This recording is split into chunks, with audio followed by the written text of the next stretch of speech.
Okay, we've discussed my space poetry. Now I'm here in a natural setting to talk about my nature poetry.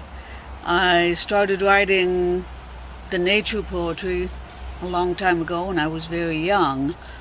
And when I put it together with three stanzas. It's actually three linked haiku for spring, for summer, for fall, and for winter. The spring, summer, and fall are happy, light, flowing. Winter is a bit more claustrophobic because that's how I felt.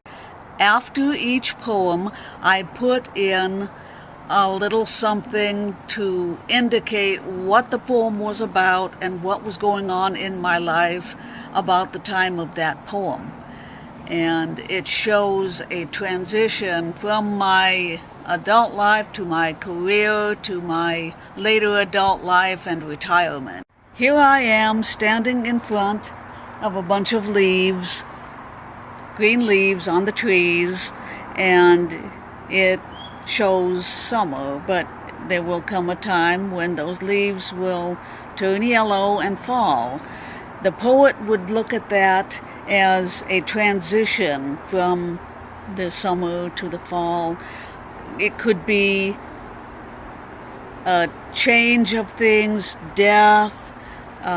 You could take it as very many different things. There was a time when I was working, I was involved with various different things, couldn't write my poetry, but time has gone on, I have been able to do it. The seasons and the space poetry were ways for me to let things out. Even the what I call jagged poetry that centered around my mother's death let me express things and not have it bottled up, which is better. I hope that you will have something, whether it's poetry, art, whatever, to let you express yourself and not have things bottled up.